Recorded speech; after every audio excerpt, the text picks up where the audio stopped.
Isang mabiyayang hapon po sa ating lahat. Merry Christmas and Happy New Year. Sa araw na ito, sa pamamagitan nitong ating pagdiriwang, ay atin na pong formal na isinasara ang Pasko, ang panahon ng Kapaskuhan ng pagsilang ng ating Panginoon. We are now formally closing Christmas season. Pero hindi hikayat pa rin na araw-araw gawin nating Pasko. Amen? Sa lumang kalendaryo ng ating simbahan liturhiya, ang tawag sa araw na ito ay Three Kings. No? Three Kings. Kaya nga kanina sa ating entrance song, we three kings of yeah, Three Kings. Kaya nga maririnig ko natin ang mga batian, Happy Three Kings. Pero hindi na ho natin ginagamit ang mga salitang Three Kings. Bakit po? Una, hindi ho tayo nakakasiguro ng mga dumalaw kay Jesus ay mga hari. Sa katunayan, kung ang basehan ho natin ay ang Ebanghelyo ni San Mateo, ang binanggit sa atin ay mga pantas, magi, wise men. Saan ba nanggaling ang kings? Nabanggit ho sa ating salmong tugunan, the kings of Tarshish, the isle shall offer gifts. The kings of Arabia and Seba shall bring him tribute. May mga nabanggit na mga hari mula sa Espanya, mula sa Arabia, mula sa Seba, pero hindi ho tayo nakakasiguro na sila nga yung dumalaw kay Jesus.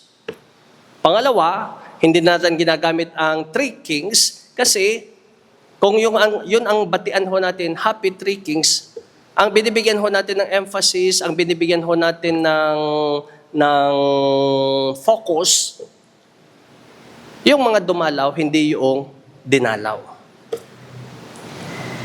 Bakit three? Anong basehan ng three? Yung mga handog na pinagkaloob sa batang si Jesus. Binanggit ho sa atin, gold, frankincense, and myrrh. Ginto, kamangyang, at pilak. Pero again, my dear brothers and sisters, tatlo ang binanggit, pero hindi tayo nakakasiguro na tatlo lang ang dinala. Pwedeng 4, pwedeng 5, pwedeng 6, o higit pa. Kaya nga, ang tawag na ho sa ating pagdiriwang sa araw nito ay the Epiphany of the Lord. Sabihin nga natin, Epiphany. Sino yung mga mangalang Epifanyo? O Epifanya, pakitas nga po ang kamay. Meron kayong premyo. Wala? Kahit tunog babaho ho yan, no? Maganda po ang pangalang Epifanyo, Epifanya, sapagat ang ibig sabihin nito ay pagpapakita, pagpapahayag ng Diyos ng kanyang sarili bilang liwanag ng sanlibutan. Amen? Ang Diyos ay para sa lahat. Ipinakita ng Diyos ang kanyang sarili, hindi ho lamang sa mga Hudyo, kundi sa lahat ng tao. Ano man ang ating katayuan sa buhay, para sa atin ng Diyos. Amen? Ano man ang ating kasarian sa buhay, para sa ating lahat ng Diyos. Banal, makasalanan, mayaman, mahirap, mahal tayong lahat ng Diyos. Amen? Kaya palakpan ho natin ng Diyos ang liwanag ng sanlibutan. Ipinakita, ipinahayag ng Diyos ang kanyang sarili sa sangkatauhan. Ipinakita ng Diyos ang kanyang sarili sa tao. Ang tanong, gusto ba nating makita ang Diyos? Gusto nyo bang makita ang Diyos? Hello? Natural. Alam niyo po, kapag natapos na po ang paglalakbay ho natin sa mundong ibabaw, ang pinakamasarap na premyo, gantimpala ho natin, ay yung makita ang Diyos mukha sa mukha, mata sa mata. Hindi na ho tayo mag-imagine kung anong itsura ni Kristo, hindi na tayo mag-imagine kung ano ang height ni Kristo. Makikita na natin ang Diyos. Mahahawakan ho natin ang Diyos. Makakausap ho natin ang Diyos. Yun ang tinatawag ho nating beatific vision. Pero kahit sa mundong ibabaw, may mga pamamaraan ng Diyos para ipahayag ang kanyang sarili sa atin.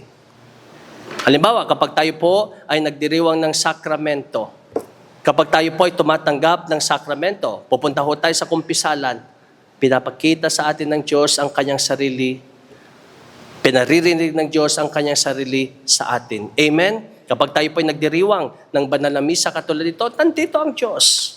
Nangungusap sa atin ng Diyos. Makikita ho natin ang Diyos, mahahawakan ho natin ang Diyos sa pamamagitan ng kanyang dugo at katawan. Ang tanong, paano natin makikita ang Diyos? Paano? Ang ating mga pagbasa, binibigyan ho tayo ng mga sikreto kung paano ho natin makikita ang Diyos.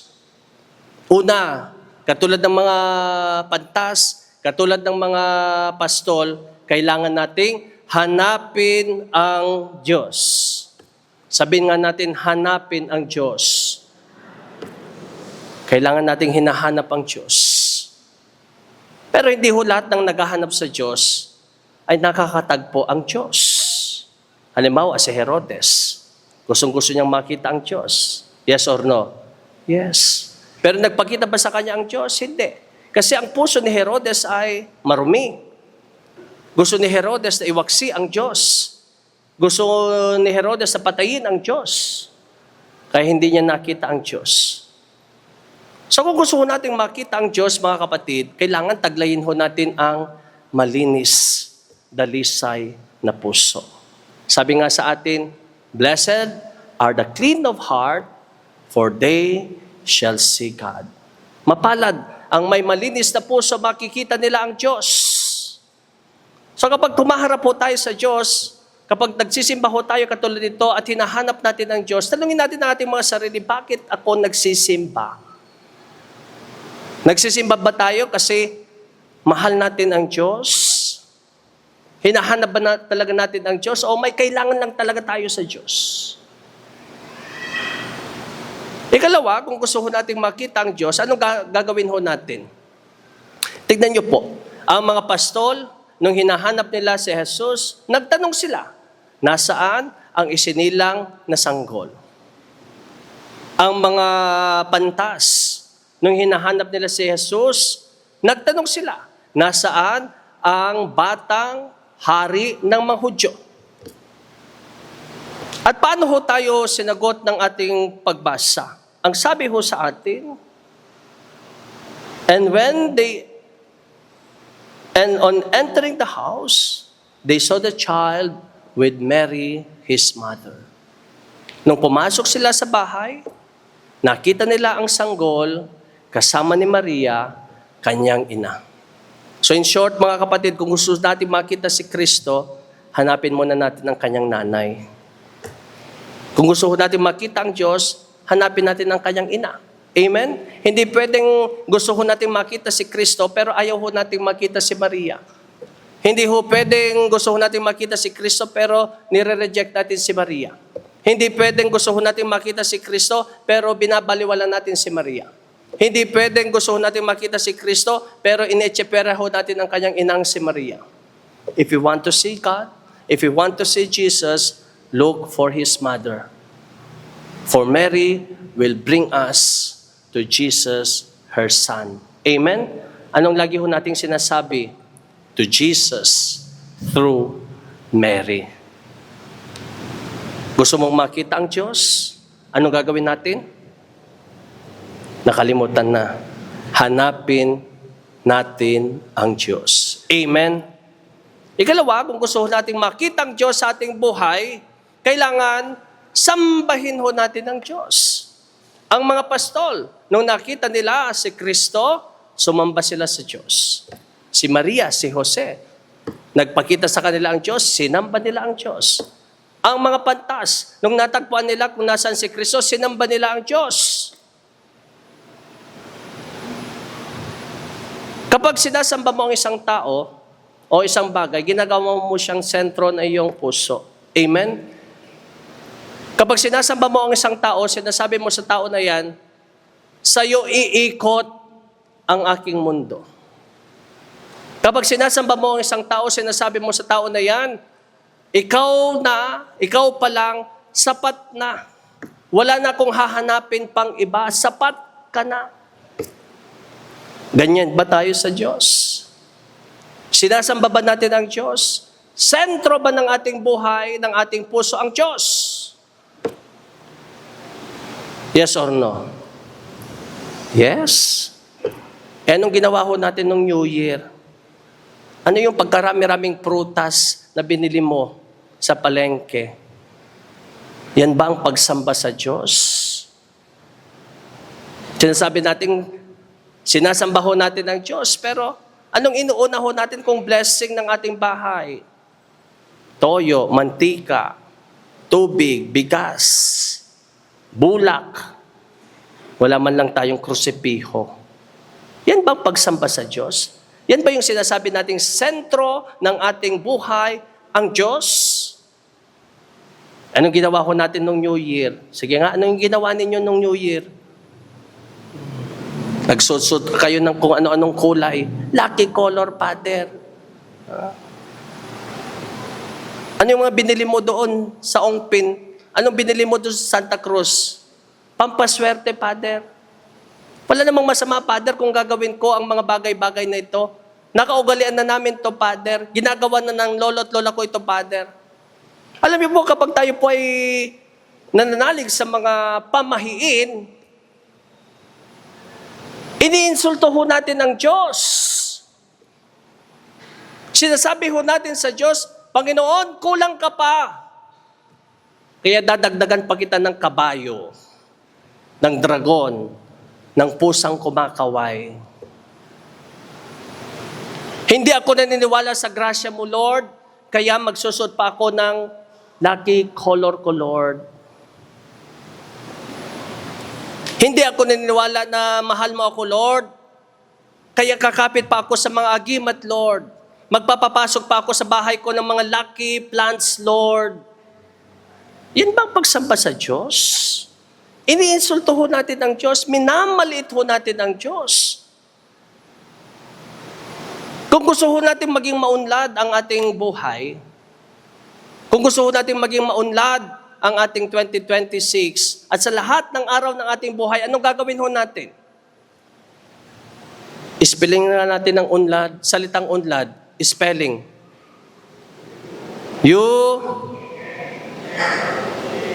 U-N-L-A-D, unlad. Nang ibig sabihin, unahin natin lagi ang Diyos. Lahat ng plano mo, unahin mo ang Diyos. Lahat ng pangarap mo, isanggunin mo sa Diyos. Plano mo sa buhay, dumulog ka sa Diyos. Tanungin mo ang Diyos. Hindi yung magpapalad.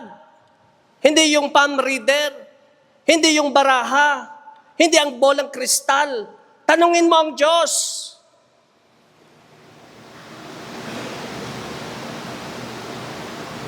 Diyos lang magbibigay ho sa atin ng grasya.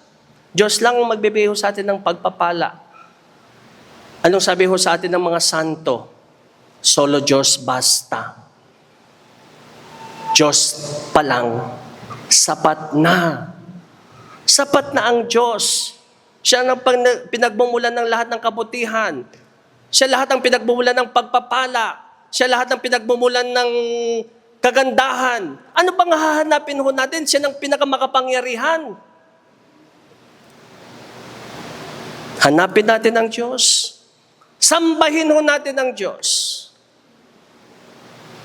At panghuli, kung gusto ho nating maging makita ang Diyos sa ating buhay, kailangan mabago ang ating puso. Hanapin natin ang Diyos. Sambahin ho natin ang Diyos. Baguhin natin ang ating puso. Sino sa inyo ang nakakompleto ng simbang gabi? Pakitaas nga po ang kamay. Itaas. Huwag kayong mahiya. Oh. Kompleto ang simbang gabi.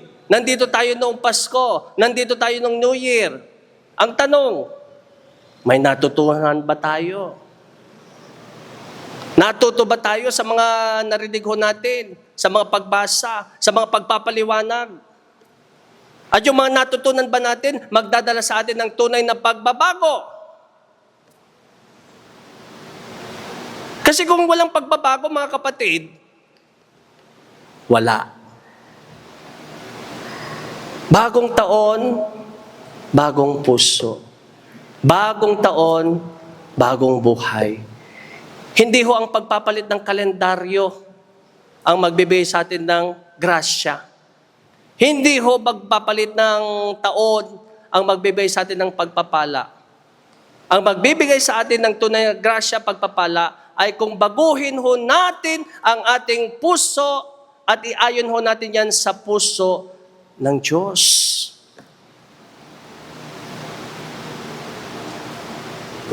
Kayo ba'y may New Year's resolution pa? Meron pa o wala na? Meron o wala? Wala na, Father. Kasi 1 week lang naman. Balik sa dati ulit, Father. Huwag po tayong mapagod na mangarap para sa ating sarili. At kung may pangarap man tayo sa ating mga sarili, ay yung hilingin ho natin sa Diyos na sana ngayong taon ay maging madasalin tayo. Lord, sana gawin mo akong madasalin. Kasi kapag tayo po ay nagdadasal, nagkakaroon ho tayo ng relasyon, ugnayan sa Diyos. Kapag tayo po ay nagkakaroon ng relasyon sa Diyos, anong nangyayari ho sa atin? Nagkakaroon tayo ng puso sa pusong ugnayan kay Jesus. Yung tibok natin ng ating puso ay siya din tinitibok ng puso ng Diyos. Yung tinitibok ng puso ng Diyos ay siya rin tinitibok ng ating mga puso.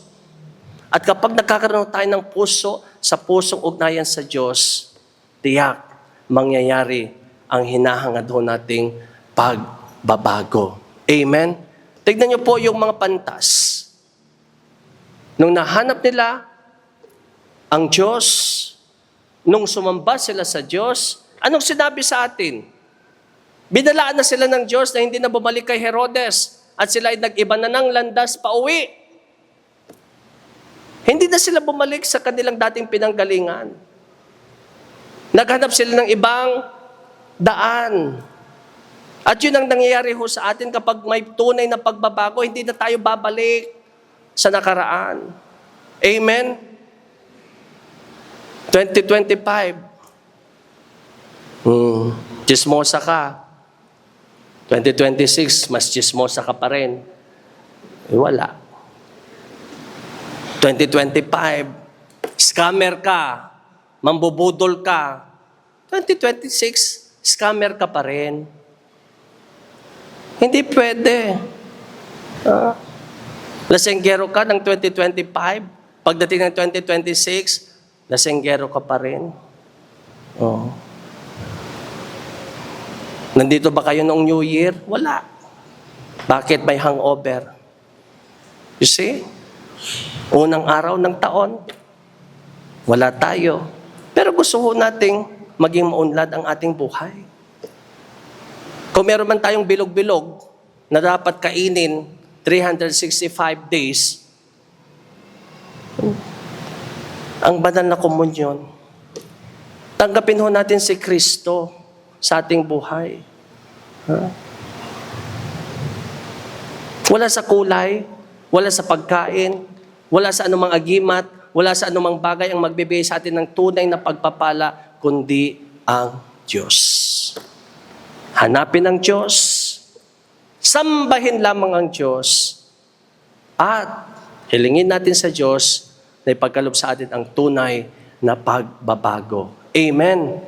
At yun ay pagdasal ho natin sa misang ito. No?